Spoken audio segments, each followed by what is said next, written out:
the angst is interesting to me, and Correa is seen as the star, the superstar. Mm-hmm. If the Cubs sign Carlos Correa, good offseason. If the Cubs don't sign Carlos Correa, bad offseason. Seems to be where the majority of Cubs fans have fallen here. And I look at Carlos Correa as very, very good, but not necessarily true superstar. Last season, the guy signed a 1-year deal with Minnesota, right? It was a 3-year deal with an opt-out. With the player opt-outs. In effect, a 1-year deal. It was basically he could opt in to make it a 2-year deal. He could opt in again to make it a 3-year deal. It was basically a series of 3 1-year deals. Mm-hmm. And to his credit, he had a good year.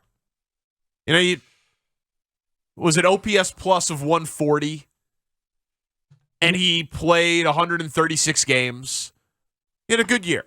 Coming off of 2021, which is probably the best year of his career. Slightly worse OPS plus, but unbelievable defensive season. So second best. Played 148 games in 2021. Second best OPS plus of his career. Was this past year. This past year. Yeah. So he had a very good year.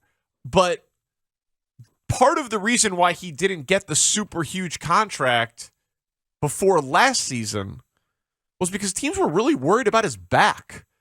He had multiple injuries. I mean, he had the ankle injury, he had other things, but he had back issues flare up. Missed time in 2019 with the Astros with back issues. I mean, and 2017 he played 109 games. 2018 he played 110 games. 2019 he played 75 games. He had 3 straight seasons of lacking in availability. 2 of those years were back problems. 1 year he had the ankle issue. Now, he's only 28 years old, right? He'll be 28 for the majority of this upcoming season. He's not old by any means. It's a good time to hit free agency for him. He's a winner, all of that stuff. And for defensive runs saved going back the last 3 seasons, he's at the top. Well, this past year was down, though. This past year, though, was down. This past year was a very down year defensively for him. Those metrics can be tricky. Yes. I didn't watch every Minnesota Twins game and can't tell you. Nico Horner graded out better than him as a defensive shortstop this past year. Right. As did Dansby Swanson, as did Xander Bogaerts. So... Which is an odd thing because I've always thought of Correa as the best of that defensive group. And in 2021, he was. So my question, though, is he Juan Soto, Aaron Judge, Mike Trout, Shohei Ohtani, like true? Keep going. No.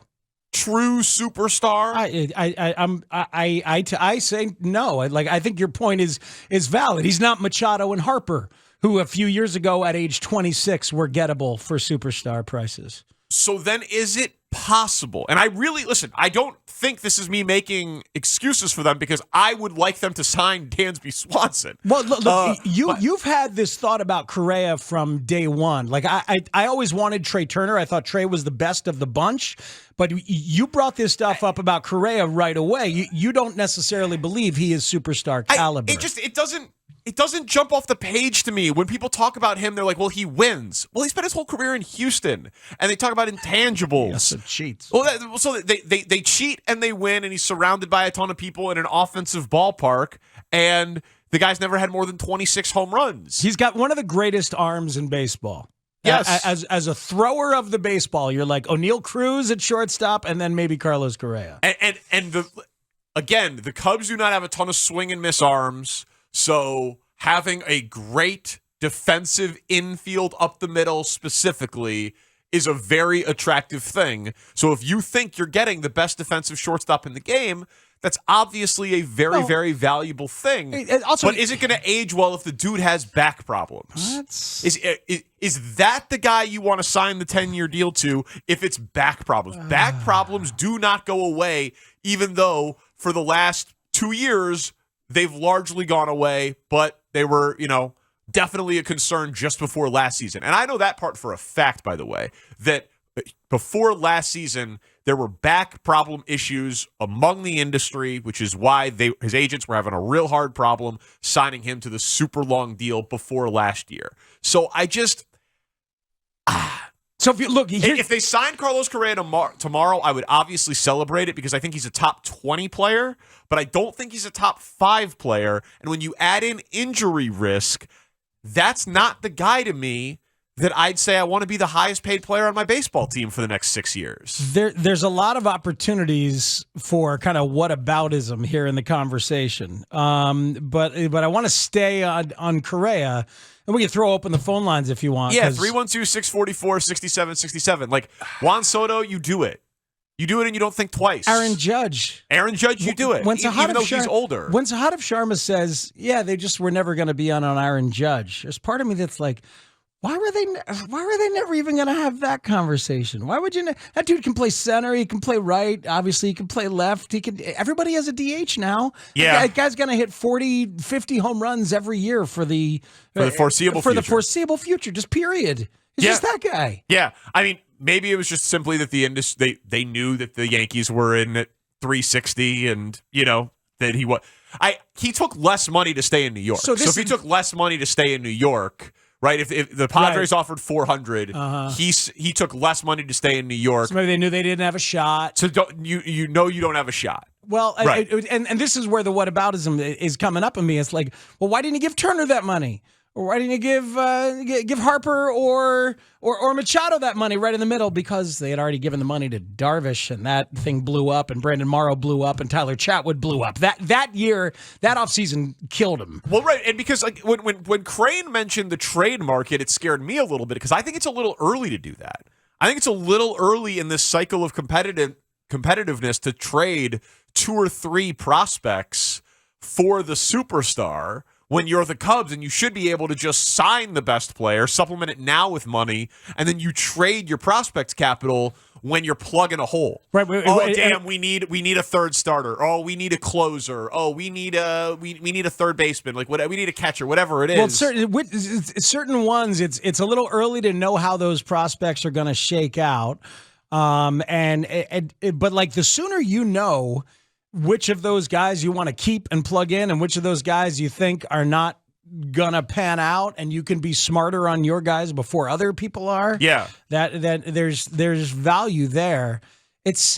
Look, on Correa specifically, I get exactly what you're saying. On Correa specifically, because of the back issues, because the offensive numbers have never quite he's not Manny Machado. He's not.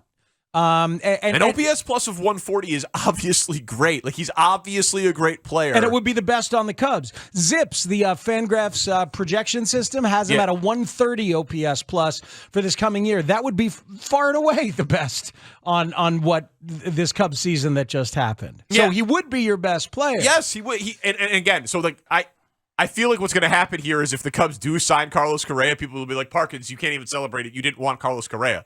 Obviously, he would make any team in baseball better. He's obviously awesome. I'm merely asking the question of, is it possible that this particular year, that the guy who they are confronted with is not the guy? Yeah, that's possible. Like, he is just not the guy. Soto should be, you know what I mean? Like, if he opts out, or Ohtani, absolutely, but is it just possible that this is not the dude that you don't want to give 12 years to the guy who is not going to be a shortstop for the length of the contract and has a bad back and doesn't have any shot at hitting 30 home runs? On Correa, on Correa specifically, I hear you. Yeah, that's my concern with him. If it was Turner and they were like, we only want to give him 9 at 240. Oh, he's getting 11 at 300? No, we're out. Then that is ridiculous to me. Sure. Like if the market is demanding that Trey Turner gets 11 and 300, then give it to him. Heard. Got you. And I feel the same way about that I felt when like the White Sox drew their mythical line in the sand for 250 versus 300 for Machado. Yeah. Like if you got to overpay, they should have done it for Turner. Agree. And I agree on Machado. Like this one in particular. Correa, there are issues. It's not the guy I'd want to give 12 years to. Tana, you probably watched more of Correa last year than anyone on the show. Just given the White Sox and AL Central, Yeah. Am I crazy here? Am I wrong? No, I found him fascinating to watch because we knew that he was probably going to opt out, and he was there sort of as this baseball mercenary there, but I found him really fun to watch the first time around when the Sox went up there. I think it was early April, and you saw the Carlos Correa that we were used to seeing. Like, the guy had unbelievable range defensively, getting big time hits, but then you saw them later on in the season, and it looked kind of like a different guy. Now, either that was because the back issues were flaring up, or that was a guy who knew he was opting out, and he's like, all right, let's just not get hurt here. Coast into the exactly, season. Yep. Which is bothersome, but obviously if you lock him in for 10 years, you won't have to worry about that as much in theory. But yeah, to me, he was clearly, theory, it's clearly a different player earlier on in 2021 or 2022 than later on in the season, in my opinion. Yeah, and by the way, like if the 2021 version of Carlos Correa was the thing, and there were no back issues. Yeah, like, yeah, sign that dude. Like, yeah, move a mountain for that guy. But that is not what he's been. So he's just that one. I would celebrate it and be scared of it at the same time. Taylor in Salt Lake City wants to talk about this intelligent spending approach, quote unquote, for the Cubs. And I just am interested if people really are convinced Carlos Correa is worth a 12-year deal. Taylor, what's up? You're on the Score. Hey, thanks for taking the call, fellas. The intelligent spending I think is funny because baseball doesn't have a salary cap at the end of the day. Look at what the Mets are doing right now. Look at the Yankees. Look at the Dodgers. Look at the Padres. And the Every year, Phillies. they're out And there the Phillies. shelling out money. And the Phillies. There you go. Shelling out dough. And the Cubs are doing absolutely nothing year after year. Not true. Well, you got Tom Ricketts. Out here interested in buying the Chelsea Soccer Club for $4 billion. Are you kidding me? I think they're just riding on the 2016 run, and it's very, very disappointing because other teams are spending regularly. Yeah, but absolutely nothing we got to push back on. Like, Thanks you for don't, the call, Taylor. I understand the thought process, but they are doing Stroman stuff. and Suzuki last year. Yeah. Tyone and Bellinger this year. And there'll be more. Like, if they do Tyone and Bellinger and Trey Mancini, which I think is actually very likely for first base to be a guy with Mervis and to play some DH. Gotta have a Mervis. And a catcher like Christian Vasquez. Okay. Like, if they do all those things and miss and don't get one of the shortstops, then your point would be what they might come out and say. It's like, we just didn't think there was a superstar worthy of what the market gave, but we've got lots of money next year too.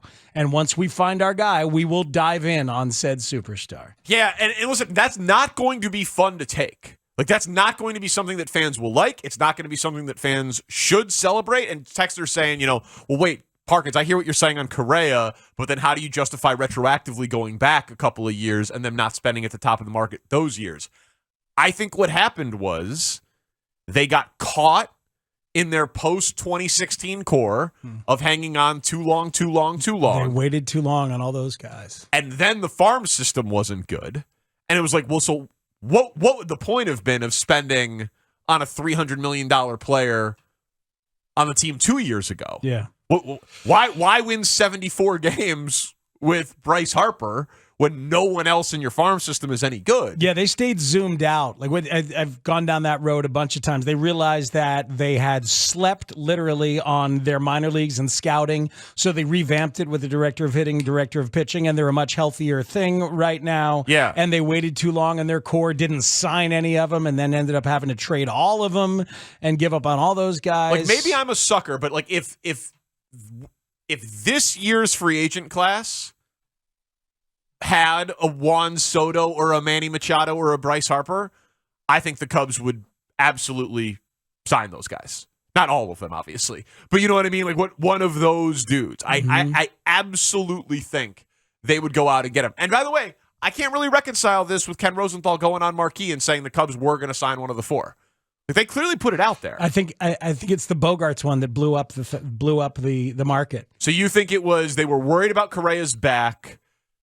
Turner, they probably would have loved but didn't get, and now they miss out on Bogarts because San Diego blew out the projection models, and they're weighing right now reach on Correa or reach on Swanson. Yeah, overpay on Swanson. And I think they're probably going to end up overpaying on Swanson, and they'll still have needs.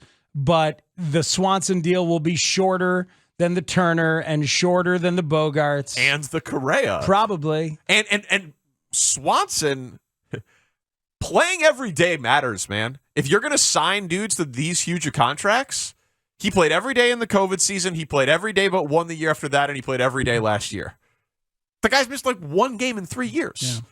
that absolutely matters when you're trying to instill a culture and professionalism and all that stuff. If they end up with, look, Bellinger's an expensive one-year flyer that makes all the sense in the world. Tyon is a really solid middle-of-the-rotation pitcher that you're locking up for years to come.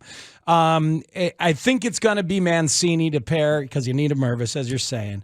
If they add a Swanson, if they do add Swanson to that, holistically as an offseason, that's actually... You know, and there'll be a couple other little straggling things. That's a good offseason, man. That's a pretty good offseason. If there's no Swanson, if there's no shortstop at all, and you're playing Nico there for another year, who is really good and would deserve it, and you're giving Nick Madrigal more time at second base, that part is not going to feel as good. No. Because I think that's going to that's going to be very tough to sell optimism on opening day. Yes. And so I agree. So I think they're in a position where they're going to have to pay more than they expected or wanted to for Dansby Swanson. Okay. I personally, depending on we'll see what the contracts are, but I think I'm more comfortable with that if you think the dude's playing every day than absolute top of market, top 5 contract in baseball history for the dude with a back problem. That's just maybe I got back problem bias too, by the way. They don't go away. Well, you know, it doesn't get better. I hear you. You know, and that was part of the reasoning for Rizzo to let Rizzo go, and then Rizzo adjusted his swing in New York and out of the power, and then he just re-signed in New York. But we'll see if they regret it, and they seem to not care too much about regretting things like that. Yeah. So it's an interesting moment in time with Cubs angst lining up with this potential superstar on the market.